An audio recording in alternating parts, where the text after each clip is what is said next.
Welcome to 2020 Mystery Movie Bag. Better pick a good one. Pick a good one, please. Please. The Lodge. The Lodge. Let's do it. Bravo. Bravo. What the fuck? Yeah, that's what I call a fucking show. Dude. Okay, so I don't know if anybody's watching these like a lot, like in between the little break that we do, but goddamn, this movie was fucking incredible. Yeah, man. The Lodge. We just watched The Lodge, and it came out last year, and we missed it.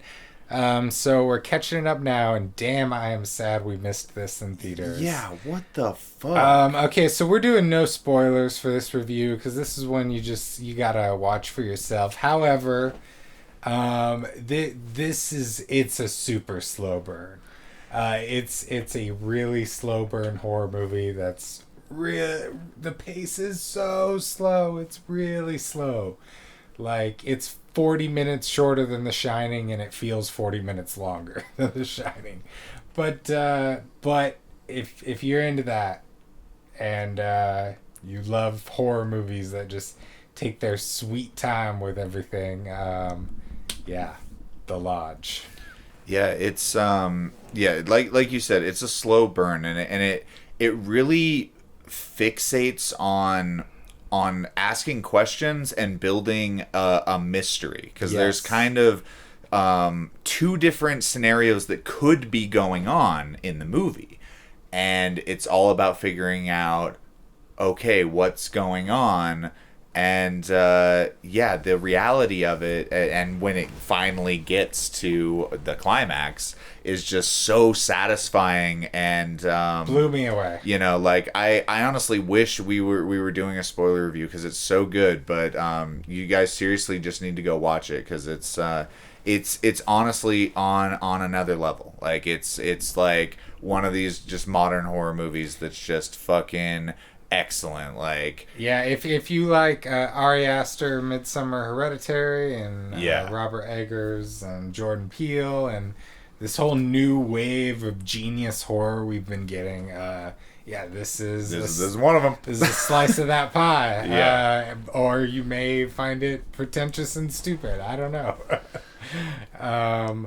But I loved it. It was from the directors of Goodnight Mommy, which so The Lodge is the most I'll go into is say it's about a family with a new stepmom that's staying at a lodge for the weekend, and the kids do not like the stepmom very much, and they basically treat her like crap throughout the weekend, and the stepmom experiences gaslighting to a degree of insanity,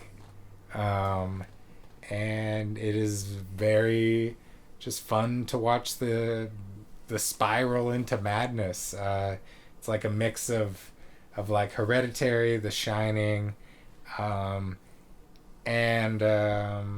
it's awesome. Yeah, it's definitely really, really good. Acted incredibly well. I think the biggest highlight of this, and I really wish we could have watched it on a Blu-ray instead of on Hulu, is just the cinematography in general. You mentioned it was shot on film, right? Yeah, and it's just like it's just super low contrast, and this whole movie has like weird angles, and like there are a lot of scenes where they'll shoot the characters with like that much head space. Yeah. Not like how I'm framed. Right and they'll be like just weird high angle telephoto Dutch angles just in their face, and it wasn't until the wide shots that I realized it was on film, because it just didn't have that sleek modern look. It looked just like an old, not like an old movie, but just like it reminded me of Fargo, and Yeah, I don't know.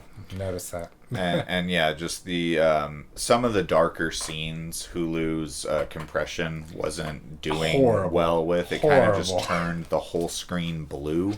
And would have it had like one scene where there was like weird lines and whatnot, and I am interested in looking at it at a Blu-ray because that may actually be an aesthetic that they put into because it was happening in a dream sequence, so there may have been something, but it's like I don't think so.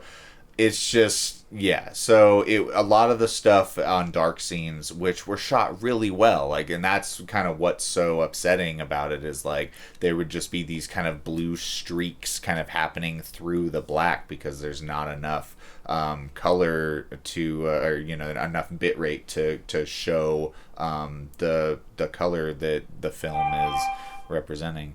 Yeah. It's just it just yeah, it's the cinematography overall just adds to the eerie, just weird, creepy otherness that the movie has, because I'm pretty sure of all the whole modern comeback of amazing horror films, the only one that's on film is The Lighthouse, and for specific stylized reasons. And this one too just has like a nice stylized, just I don't know, it's cliche to say gritty, but that's what it's, subtly gritty, I guess is what you call it. I don't know. Yeah, But, and it had great use of like making some spaces feel super super wide and isolating, and other spaces be very small. The and choice of lens claustrophobic. was odd at times too. Yeah, and I don't think this was color graded at all. No. It didn't look like it had any like specific tinting or anything like that done to it. No, and when I looked up the information, it cited the specific like lab that did the coloring for the film. So yeah, it's pretty unique. But yeah, this doesn't seem to be much of a hit. Yeah, I didn't hear anything about this one. I wanted to check it out last year, but we just ended up we didn't get to it. And yeah, it's like this is like one of those sleeper hits. Like if you guys want to check out a damn good horror movie like made last year, The Lodge on Hulu, like god damn. Yeah, I can. This one, it's an acquired taste though. Again, it really is just like, if you are not into slow movies, this is not for you. It's very much the director of photography was the same guy who does all of Yorgos Lanthimos' movies. The guy who did The Favorite, The Lobster, Killing of a Sacred Deer. Like, if you didn't like those movies, you will not like The Lodge, because it's like the same slow, melancholy, thoughtful, just like storytelling through camera weirdness. Yeah. So the other thing that I'll mention is this movie has like heavy religious overtones. Like the entire like horror element of it is enveloped in a like a religious kind of cult-esque thing. You're right, though. I didn't pick up on it too much, but now that I think about it, you're absolutely right. It is everywhere.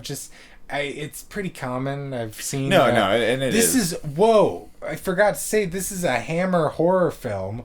It had Hammer's logo at the beginning. I couldn't believe it. They're a freaking British iconic British European studio that produced horror movies with Christopher Lee, and yeah, I couldn't believe it. And yeah, sorry.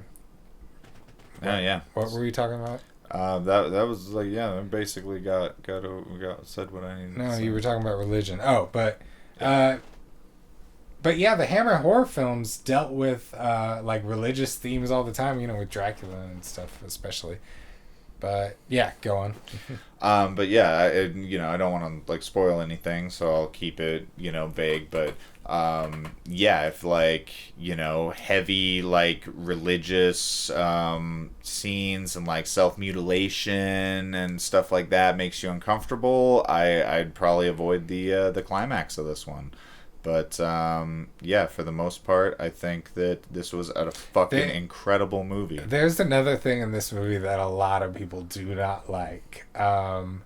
That's pretty taboo, but not necessarily like grotesque or obscene in any way. Just what are those things that some people just really don't like? Like when dogs die. Something that happens, but like there are people who are just like, dogs die, I'm out. There's stuff like that. Yeah, it's like that. All right. Anyways, guys, let us know if you watched this movie. Let us know any other movies you want us to put into the mystery movie bag below. Yeah, that's right. And yeah, we'll catch you guys next time. All right. Peace.